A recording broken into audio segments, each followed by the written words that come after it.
जपहु जाई। और दूसरे का नाम नहीं बताया। शंकर सतनाम। भगवान विष्णु ने कहा कि नारद जी भगवान शिव जी का भजन करो, तो भजन करोगे तुरंत आपके हृदय में शांति की अनुभूति होने लगेगी।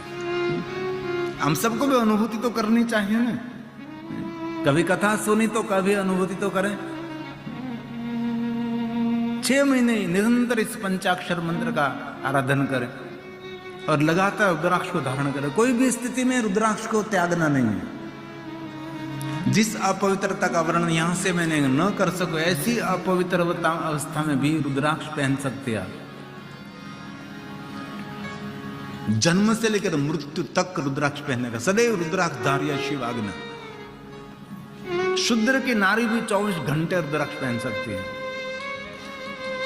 हर मनुष्य के लिए रुद्राक्ष के कल्याणकारी मंगलकारी है। हम काशी में से जाएंगे तो हम रोज भस्म की बिंदी करेंगे, भस्म का त्रिपुंड करेंगे, रुद्राक्ष को धारण करेंगे और पंचाक्षर मंत्र का जाप करें। 6 महीने ये करो। और शिव महापुराण ग्रंथ में ज्यादातर 6 महीने की अवधि दिखाए, 6 मास तक अवधि करें। और कोई सदगुरु को धारण करे तो भी 6 मास तक आप प्रतीक्षा करें। आपके जीवन में कुछ परिवर्तन दिखाई देता है, 6 मास में जो कुछ परिवर्तन दिखाई दे तो समझ लेना चाहिए यही आपके लिए इस सदगुरु का स्थान है। परिवर्तन दिखाना चाहिए। सदगुरु मिलना जीवन में वो बहुत बड़ी जीवन की उपलब्धि है। मिले को ऐसो संत फकीर पहुंचा दे भवदैया के तीर। ऐसा कोई साधु मिले, ऐसा कोई संत मिले, ये भगवान की बहुत कृपा होती है। भगवान की मैं नहीं मिलता, लेकिन मेरे स्वरूप में सदगुरु को मिला देता हूँ और तुझे भव पार करा देता हूँ। हमारी सुंदर एक भजन की पंक्ति है, मिले कोई ऐसो संत फकीर पहुंचा दे भवदरिया के तीर। मिले कोई ऐसो संत फकीर पहुंचा दे भवदरिया के तीर। प्रभु ने कहा कि मैं जब कृपा करता हूँ तब तो ऐसे साधु को मिला देता हूँ। धन्य वे साधु संगति बैनी भागे मिलो मने साधु पुरुष नो संग। जीवन में आवश्यक है, जीवन में जरूरी है। पथदर्शक मार्गदर्शक। जहाज को समंदर से पार उतारना है, यह जहाज जोखिम से भरा हुआ है, इसलिए भजन की पंक्ति है, जोखम भरियो जहाज हमारो नाविक उतारी देती। जोखम भरियो जहाज हमारो नाविक उतारी देती। करनी किनारो कोई तो बता दे, करनी किनारो कोई तो बता दे, कोई हमारो पीर पहुंचा दे भवदरिया के तीर। मिले कोई ऐसो संत फकीर पहुंचा दे भवदरिया के तीर। पहुंचा दे भवदरिया के तीर। पहुंचा दे भवदरिया के तीर। कहीं लोग ऐसे असमंजस में है कि रुद्राक्ष की पहनने की विधि क्या है। विधि तो बहुत है, मंत्र भी बहुत है, लेकिन भगवान शिव जी का मार्ग इतना सरल है, कुछ भी नहीं, बस रुद्राक्ष को स्नान करा दिया जल से अथवा गंगा जल से, भगवान महादेव को स्पर्श करा दिया, बस पंचाक्षर मंत्र का गायन कर लिया और भगवान महादेव को अपने सदगुरु के रूप में मानकर रुद्राक्ष को धारण कर लिया। बस जैसे ही कोई नारी अपने गले में मंगलसूत्र धारण करती तब निर्णय लेती है ये मेरा धनी है, ऐसे हम भी रुद्राक्ष को धारण करते तब धारण करते हैं महादेव मेरा धनी है, महादेव मेरा पति है, महादेव मेरा तारणहार है, महादेव मेरे लिए सब कुछ है, उनके शरण में मैं सुरक्षित हूं। उससे बड़ा सौभाग्य क्या होता है जिनके अंग पर रुद्राक्ष है। महादेव ने कहा कि हे पार्वती, मैं किसी के अंग पर रुद्राक्ष देखकर बहुत प्रसन्न रहता हूँ। कितना प्रसन्न रहता हूँ तो कि कोई पुरुष अपनी पत्नी के गले में स्वर्ण का मंगलसूत्र देखकर प्रसन्न रहता है, वैसे मैं किसी के गले में रुद्राक्ष को देखकर मैं सदैव प्रसन्न रहता हूँ। मैं प्रसन्नता उसको देता हूँ, इसलिए रुद्राक्ष पहने देता हूँ, इसलिए रुद्राक्ष पहने। ताप और संताप में से मुक्त होने के लिए भगवान विष्णु जी ने नारद जी को शिव भक्ति का ही मार्गदर्शन दिया है। और हमारा जीवन तो निरंतर तनावग्रस्त रहता है, हम तो निरंतर डिस्टर्ब ही रहते हैं। इसलिए जीवन को सार्थक करने के लिए बाल में भस्म की बिंदी, मुख में शिव जी का नाम और अंग पर रुद्राक्ष हमारे जीवन के लिए ये बहुत बड़ा मूल्यवान है। अब भगवान विष्णु जी ने कहा, नारद जी आपने शिवगुणों को श्राप दिया, इसलिए आपका पुण्य का क्षय हुआ, इसलिए फिर से पुण्य अर्जित करने के लिए नारद जी शुणु शैव कथम नित्यम, अब भगवान महादेव की कथा का श्रवण करें। एक किसने कहा? विष्णु भगवान ने कहा, शृणु शैव कथाम नित्यम। रोज सुने, एक दिन सुन लिए हमने, रोज कथा सुने, रोज कथा सुने, सुनते ही रहो, सुनते ही रहो। एक बार सुन लिया और छोड़ दिया नहीं, निरंतर सुनते रहो। शृणु नित्यम, ऐसा नहीं कहा शृणु शैव कथा, शृणु शिव कथा नित्यम। वद शैवीं कथां सदा। भगवान महादेव की कथा का श्रवण करने के बाद कथा का मनन करें। हमने कथा सुनी और कथा में से क्या चुन लिया? कथा तो 3 घंटे लगातार हमने श्रवण किया, लेकिन इसमें से हमने क्या लिया? आप कोई स्वर्ण के स्टोर में गए, स्वर्ण की दुकान में गए तो स्वर्ण में तो बहुत सारे गहने होते हैं, कितने गहने होते हैं, लेकिन इनमें से आपने क्या ग्रहण किया? आपने इनमें से क्या पहना? इसलिए इस बात का चिंतन करें आप। और कहा महादेव के भक्तों के संग में रहकर शिव भक्तों की सेवा करो। दूसरों की सेवा करना बहुत बड़ा मूल्य होता है। और तीर्थ में हम आए तो तीर्थ में कुछ सत्कर्म हो तो बहुत बड़ा मूल्य है उनका। इसलिए भगवान विष्णु जी ने कहा, पूज्य स्वाति यत्नेन शिव भक्तान पुनः पुनः। महादेव के भक्तों के संग में रहो। भगवान महादेव के भक्तों के सद्गुणों का बहुत वर्णन है। भगवान शिव जी के भक्त किसको कहते हैं आप? जिनके जीवन में गुण प्रधान है, सद्गुण प्रधान है, वही महादेव का भक्त है। जिनके जीवन में माधुर्य है, जिनके जीवन में प्रसन्नता है, जिनके जीवन में सभी गुणों का खजाना है, वो महादेव का भक्त है। महादेव तो भक्त निरंतर भगवान महादेव की भक्ति में, महादेव के भजन में लीन रहता है। ऐसे महादेव के भक्तों के संग में रहकर महादेव के भक्तों की सेवा करो। और शिव भक्तों की सेवा करने से भगवान महादेव की सेवा का भी फल मिलता है। इसीलिए नारद भगवान महादेव की कथा का श्रवण करें। और नवोदय भक्ति में कथा श्रवण करना वो श्रेष्ठ भक्ति है। कथा सुननी चाहिए। कितने ही पढ़े लिखे हम हैं, लेकिन कथा हमारे लिए औषधि है, कथा हमारे लिए जड़ी बूटी है, कथा हमारी एक दवा है। इसलिए कथा तो श्रवण करना ही चाहिए। कथा श्रवण नहीं की तो समझो हमारा जीवन अधूरा है। इसलिए ऋषि मुनि कथा श्रवण करते हैं, देवता कथा श्रवण करते हैं।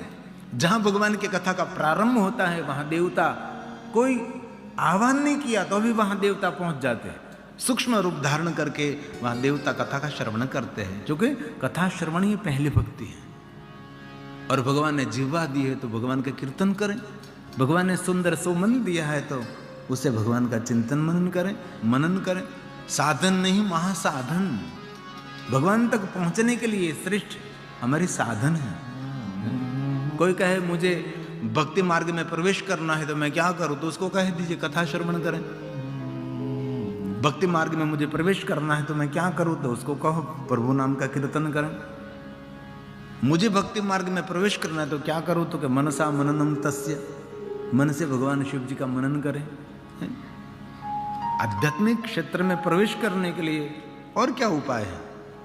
ब्रह्ममुहूर्त में उठें, प्रसन्नता पूर्वक चिदानंद रूपम शिवोहम शिवोहम बोलते बोलते मैं ही चिदानंद रूप हूँ, मैं ही शिव हूँ, मैं ही उनका अंश हूँ, मैं सदैव आनंदित हूँ, मैं सदैव प्रसन्न रहने वाला हूँ। भगवान ने मुझे धरती पर कुछ काम के लिए भेजा है, इस काम को मैं निष्ठापूर्वक करूँगा, वही मेरा अनुष्ठान रहेगा। जो कार्य सौंपा है वही निष्ठापूर्वक करूँगा, वही मेरे अनुष्ठान रहेगा। ऐसा भाव प्रकट करते हुए ईश्वर को याद करते करते अपने दिन का प्रारंभ करें और जितना समय मिले इतने समय प्रभु की कथा का श्रवण करें। आध्यात्मिक मार्ग में प्रवेश करने के लिए करे तो करे, क्या करे, व्यायाम करें, प्राणायाम करें, मानसिक आरोग्य को अर्जित करें और शारीरिक आरोग्य का जतन करें। दोनों आरोग्य के साथ भगवान का भजन अर्चन पूजन निरंतर करते रहें। नारद जी ने भगवान विष्णु को कहा कि भगवान आपने मुझे कथा श्रवण के लिए कहा, तो मैं कथा सुनने के लिए कहाँ जाऊं? तब भगवान विष्णु जी ने नारद जी को कहा कि नारद, कथा श्रवण करने के लिए कोई दूर जाने की जरूर नहीं है, आप आपके पिता ब्रह्मा के पास जाओ। तो भगवान विष्णु जी ने ब्रह्मा के कहा, तो नारद जी भगवान विष्णु को प्रणाम करते हुए, शिव जी का स्मरण करते हुए ब्रह्मलोक में गए। पितामह ब्रह्मा जी को प्रणाम किया, साष्टांग प्रणाम किया, दंडवत प्रणाम किया, ब्रह्मा जी की परिक्रमा की, फिर से प्रणाम, फिर से साष्टांग और फिर से दंडवत किया। यही से वडिलों के साथ कैसा हमारा व्यवहार होना चाहिए, ये नारद जी सिखा रहे हैं। एक बात कहूं, आप देवताओं की पूजा करो, अर्चन करो, दान करो, सेवा करो, यज्ञ करो, तीर्थ यात्रा करो, लेकिन सभी का फल कहाँ से मिलता है पता? पूजा अर्चन का, देव दर्शन का, यज्ञ का, दान का, तीर्थ यात्रा का, कथा श्रवण का पुण्य कहाँ से मिलता है? आपके घर में जो बुजुर्ग हैं उनकी सेवा करने से सब पुण्य आपको घर में से मिल जाएगा। लेकिन जो करना है वो कर नहीं सकते हो, दूर दूर तक पुण्य लेने के लिए जाते हैं।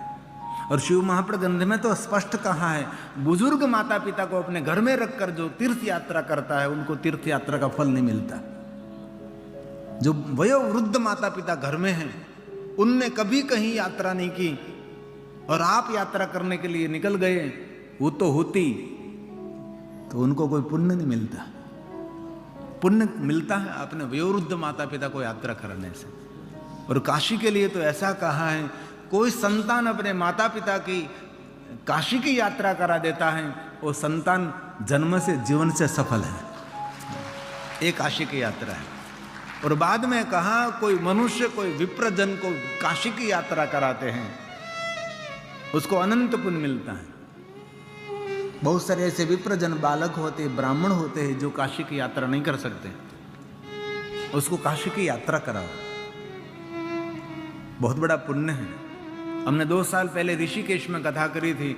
हमारे बोटाद गांव में बोटादरा परिवार है, जो कि बोटाद गांव का तोरण उस लोगों ने बांधा था। बोटाद गांव की शुरुआत इस परिवार ने की थी, इसलिए उसके सरनेम हुई बोटादरा, जिन्होंने बोटाद गांव की स्थापना की थी। तो इस परिवार ने उसके समाज में से, गांव में से ऐसे लोगों को एकत्र किया कि जिन्होंने कभी गंगा की यात्रा नहीं की, जिन्होंने कभी गंगा स्नान नहीं किया, ऐसे लोगों को एकत्र किया और 800-900 भाई बहन को एकत्र किया। और गांव से लेकर ऋषिकेश, ऋषिकेश से लेकर गांव तक आने जाने की व्यवस्था और 9 दिन यहाँ रहने की व्यवस्था, 9 दिन भोजन की व्यवस्था, सब प्रकार की सुंदर व्यवस्था के साथ इस बोटादरा परिवार ने ऋषिकेश में और सुंदर जानकी झूला के पास कथा का आयोजन किया था। जिन्होंने सपना देखा था कभी हम गंगा का स्नान करेंगे, ये जो कथा के दृश्य आप अंश देख रहे हैं, ये उसकी कथा के हैं। ऐसे बहुत लोगों को मैंने दुनिया में देखा है। आज से हमारी लगभग 7वीं कथा थी। कितने साल बीत गए हुए, 7वीं कथा। तब तो कनु पे आप भी मेरे साथ नहीं थे। हमारे कनु पे हरियाणा का प्रवेश हुआ 97वीं कथा, 97 की कथा हरिद्वार में थी, कनखल में। तब ये पहले जो मेरे गायक कनु भैयाणी बैठे हैं, 97वीं कथा में से उसका प्रवेश हुआ। तो मेरी 7वीं कथा थी। तो मैं 7 दिन में पूरी शिव महापुराण कथा कर देता था। 7 दिन में ज्योतिर्लिंगों की कथा भी करता था। 7 दिन में शिव महापुराण कथा पूरी और 7 दिन में ज्योतिर्लिंगों की कथा भी पूरी कर देता था। मैं कैसे, खबर नहीं कैसे विस्तार करता होगा, राम जाने। तो 7वें दिन मैंने ज्योतिर्लिंगों की कथा का प्रारंभ किया था कि मैं आज आपको ज्योतिर्लिंग की कथा कहूँगा। मैंने ज्योतिर्लिंगों की यात्रा नहीं की है, सिर्फ मैंने सोमनाथ की यात्रा की है, बाकी सभी ज्योतिर्लिंग मेरे लिए बाकी हैं। तो इस अंतिम दिन को ऐसे बड़े सेठ आए होंगे पता नहीं, 7वीं कथा हमारी सिर्फ 7वीं। तो मैंने ऐसा कह दिया, बस मैंने ज्योतिर्लिंग की यात्रा नहीं की है, तो मैं हम वांग्मय स्वरूप में यात्रा करेंगे, शब्द स्वरूप में हम यात्रा करेंगे। इस 12 ज्योतिर्लिंग की कथा सुनने से 12 ज्योतिर्लिंग की यात्रा का फल मिलता है, ऐसा मैंने बोल दिया। तो सेठ कथा के बीच में खड़े हो गए, ऐसे किया। मैं जो उसको कुछ बोलना था तो मैंने कहा बोलो सेठ बाबा। छोटी सी आयोजन था, बस स्टेज की इतनी जगह में होगी। कितने श्रोता हो गए? लगभग 150 के आसपास श्रोता रहे होंगे। और मेरी व्यासपीठ भी नीचे थी, स्टेज नहीं था, नीचे व्यासपीठ, आसपास में श्रोता बैठते थे।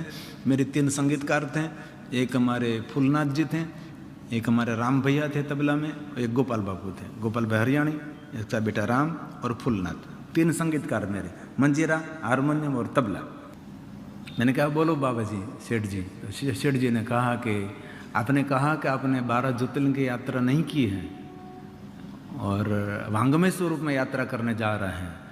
तो मैं कलकत्ता से आया हूँ और कल ही मैं कलकत्ता से अमरेली आया, और किसी ने मुझे बताया कि भीमनाथ महादेव मासियाड़ा महादेव की कथा चल रही थी, तो मैं तुरंत यहाँ कथा सुनने के लिए मैं पहुँच गया। तो ये कथा पूर्ण होने के बाद आपके पास जितना समय, इतने समय 12 ज्योतिर्लिंग की यात्रा की व्यवस्था मैं स्वयं करूँगा। आप 12 ज्योतिर्लिंग की यात्रा के लिए निकलें। और उनकी ओर से मैंने सभी ज्योतिर्लिंगों की यात्रा की थी। उसने हमारी पूरी व्यवस्था कर ली थी, गाड़ी की व्यवस्था, रहने की, भोजन की, सभी सुविधा लेकर तब मैंने ज्योतिर्लिंग की यात्रा कर ली थी। बाद में तो कथा के माध्यम से ज्योतिर्लिंग की यात्रा का प्रारंभ किया। इसलिए कोई कभी किसी को यात्रा कराना वो भी बहुत बड़ा पुण्य है। इसमें हमारे सभी, मेरे उमेश भाई नंदा परिवार से बहुत सारे परिवार उमेश भाई की ओर से आए हैं। यहाँ रहने की व्यवस्था, भोजन की व्यवस्था, सब मेहमानों की व्यवस्था इस उमेश भाई ने की है। तो आपको तो पुण्य मिलेगा, लेकिन आपका पुण्य कम नहीं होगा। आप जो यहाँ काशी निवास कर रहे हैं आपको तो पुण्य मिलेगा, लेकिन आपका पुण्य कम नहीं होगा। लेकिन आपसे अधिक पुण्य के अधिकारी ये उमेश भाई नंदा परिवार है, क्योंकि काशी की यात्रा करा रहे हैं और हम सब कथा सुन रहे हैं। पुण्य की वृद्धि हो रही है, हमारा पुण्य कम नहीं हो रहा है। लेकिन जिनके माध्यम से हम सबको कथा श्रवण करने का अवसर मिल रहा है उनको अनंत पुण्य मिलता है। ऐसे घर में बुजुर्ग है तो उसका बहुत आदर करें, बहुत सेवा करें, बहुत सेवा करें। यहां से हम दृढ़ संकल्प करके जाएंगे, अरे आसपास में कोई बुजुर्ग रहता है उसकी भी सेवा करो।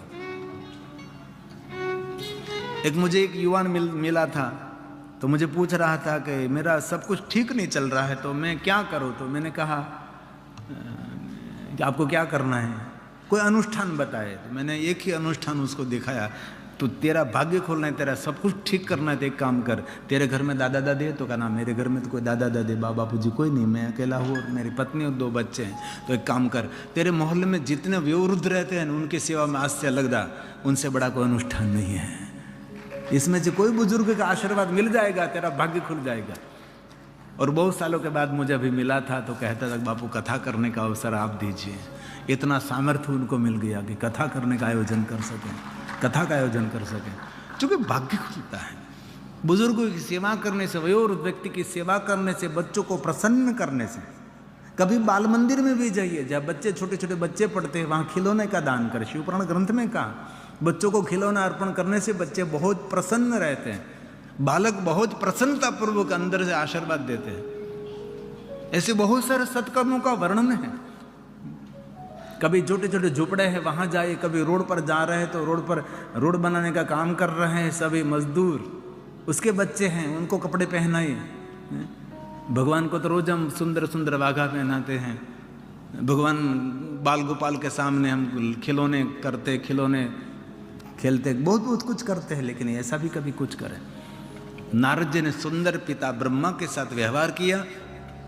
ब्रह्मा जी को हाथ जोड़कर कहा कि हे पितामह ब्रह्मा जी, आप मुझे महादेव की कथा कहिए। तब ब्रह्मा जी उनके आसन से खड़े होकर पुत्र नारद को प्रणाम करने लगे। तब नारद के मन में संशय हुआ कि मुझे मेरे पिता क्यों प्रणाम कर रहे हैं। नारद ने पूछ लिया कि पिता ब्रह्मा, मैं आपका बेटा हूं, मैं आपको प्रणाम करूं, ये तो हमारी परंपरा और हमारा धर्म कर्तव्य है, लेकिन आप मेरे पिता होकर मुझे क्यों प्रणाम करते हैं? मेरे मन में कोई संशय हो रहा है। ब्रह्मा जी ने नारद जी का पहला संशय दूर कर दिया कि हे नारद, आप मेरे पुत्र हैं, मुझे पता है, लेकिन कोई भी मनुष्य के मुख में से ऐसा शब्द निकले कि मुझे महादेव की कथा सुननी है, इसी समय वो मनुष्य दर्शनीय है, प्रणाम करने के लिए योग्य है। मुख में बोलने मात्र से कि मुझे महादेव की कथा श्रवण करनी, इतना बोलने मात्र से वो प्रणम्य है। विराजिए नारद, मैं आपको भगवान महादेव की कथा कहता हूँ। ब्रह्मलोक में भगवान महादेव की कथा का प्रारंभ होगा और ब्रह्मा ने कहा, नारद, लोक हित कर लिए, लोक कल्याण के लिए, लोका नाम हित काम्या, जगत हित के लिए मैं आपको भगवान महादेव की कथा कहूंगा। कथा क्यों? जगत हित के लिए, लोक हित के लिए,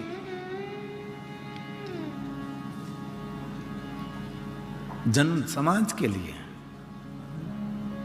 इसीलिए हर व्यक्ति अपने गांव में कथा क्यों करते हैं? जगत का हित हो, लोक हित हो, लोक कल्याण हो। यहाँ तो बहुत हमारी कम संख्या, इतनी बड़ी संख्या है नहीं। हम जितने आए हैं यात्री, क्योंकि यात्रा धामों में श्रोताओं की संख्या जितने साथ में है, इतने श्रोता सुनते हैं, बहुत लोग नहीं भी आते। हरिद्वार में भी ऐसा होता है, लेकिन हमारे गांव में जब हम कथा करते हैं तो उसका रूप, उसका स्वरूप बहुत बड़ा हो जाता है। इसीलिए लोकहित के लिए कथा सुनकर सब अपने जीवन को परिवर्तन नहीं करते, लेकिन बहुत लोग कथा सुनने के बाद अपने जीवन में कुछ नए नियम को धारण करते, अपना कोई नया जीवन शुरू कर देते हैं। इसलिए ब्रह्मा जी ने कहा, नारद, लोकहित के लिए मैं भगवान महादेव की कथा कहूंगा। हे नारद, हे नारद, हे साधु, हे साधु, भो ब्रह्मन् साधु पुष्टो त्वया विभूत सतर्मा लोकोपकारिणां नित्यं। लोकहित के लिए, लोकानां हितकाम्या, लोकानां लोकहित के लिए, जगत हित के लिए। हे नारद जी, मैं आपको भगवान महादेव की कथा कहूंगा, लेकिन मैं शंकर भगवान की कथा का प्रारंभ करूं इससे पहले मैं महादेव को प्रणाम कर लूं। ब्रह्मा जी ने नारद के समक्ष भगवान महादेव की वंदना की है। जीवन में शिव की वंदना करने से वेदनाओं में से मनुष्य मुक्त हो जाता है। पूजा करने से मनुष्य का मन प्रफुल्लित रहता है। इसीलिए कभी भगवान महादेव की पूजा करनी चाहिए, अर्चन करना चाहिए, अनुष्ठान करना चाहिए, विशेष प्रकार से भगवान की कथा सुननी चाहिए, किसी की सेवा करनी चाहिए, किसी को दान करना चाहिए। जितना हो सके इतना अनुष्ठान, उपासना, अर्चन, दर्शन, मंत्र, जाप इतना करना चाहिए। जीवन खाने पीने में, धन एकत्र करने में कभी जीवन को इतना बिताना नहीं चाहिए, क्योंकि आत्मकल्याण के लिए जो मनुष्य कुछ नहीं करता उस मनुष्य को आत्मघाती कहा है, वही आत्महत्यारा है। अपने स्वयं के लिए कुछ भी नहीं करता, बस खाने पीने में, घूमने फिरने में, भोग विलास में अपने जीवन को पूर्ण कर देता है, उसको आत्महत्यारा कहा है। ब्रह्मा जी ने नारद के समक्ष भगवान शिव जी को प्रणाम किया है, नमस्कार किया है। नमोस्तनंत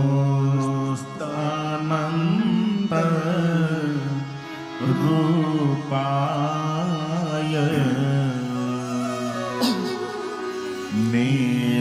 नीलकंठ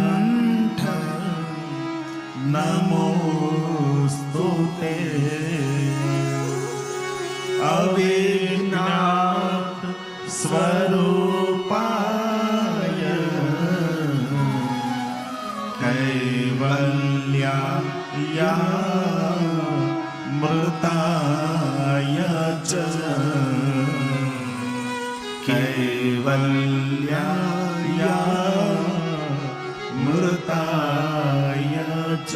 केवल्य अमृत स्वरूप परमात्मा में प्रणाम करता हूं। आपने कालकूट नाम का विषपान किया है, आपको नीलकंठ नाम से सभी देवता निरंतर पुकारते रहते। भगवान मूल रूप को कोई नहीं जानता, ऐसे परमात्मा आपके रूप की मैं प्रणाम और आपके रूप की मैं वंदना करता हूँ। ब्रह्मा जी ने सुंदर भगवान शिव जी की वंदना की और वंदना करने के बाद ब्रह्मा जी ने नारद जी को कहा कि नारद जी, शिव तत्वम नाम अयम। हम दोनों भगवान शिव जी को याद करते हुए शिव महापुराण कथा का प्रारंभ करें। महादेव की कथा का मैं प्रारंभ करूं नारद आपके समक्ष। इससे पहले मैं एक बात का स्वीकार करता हूं, शिव तत्वम नाम अयम। शिव जी का नाम तो मैं लेता हूं, लेकिन शिव तत्वम मया नेव, मैं शिव तत्व को नहीं जानता। विष्णु नापि यथारथ, इस तत्व को मैं भी नहीं जानता और विष्णु भी नहीं जानते। नान्तम देवा विजानन्ति, कोई देवता भी शिव तत्व को नहीं जानते। जो ब्रह्मा स्वयं तत्व को नहीं जानते, विष्णु स्वयं शिव तत्व को नहीं जानते, विश्व कोई देवता भी शिव तत्व को नहीं जानते, विष्णु नापि, विष्णु भी पूर्ण नहीं जानते, तो मनुष्य कैसे जान सकता है? लेकिन प्रयास जरूरी है। उसको जानने की एक तमन्ना, उसको कहते हैं भक्ति। ईश्वर की खोज, वही उपासना। कि परमात्मा तू कहाँ है? झाड़ में, पहाड़ में, गगन में, अगन में, आकाश में, प्रकाश में, सरिता सागर में, पेड़ पहाड़ में कहाँ है तू? जीव में, जंतु में, मानव में, दानव में तू कहाँ है परमात्मा? शिव तत्व समझने के लिए एक ही बात समझे, प्रारंभ जिन्होंने किया है वही शिव है। अभी जो प्रारंभ हुआ है उनका संरक्षण कर रहे हैं वो भी शिव है। और सुंदर जगत का प्रारंभ, यही जगत का अंत होने वाला है, वही शिव तत्व है।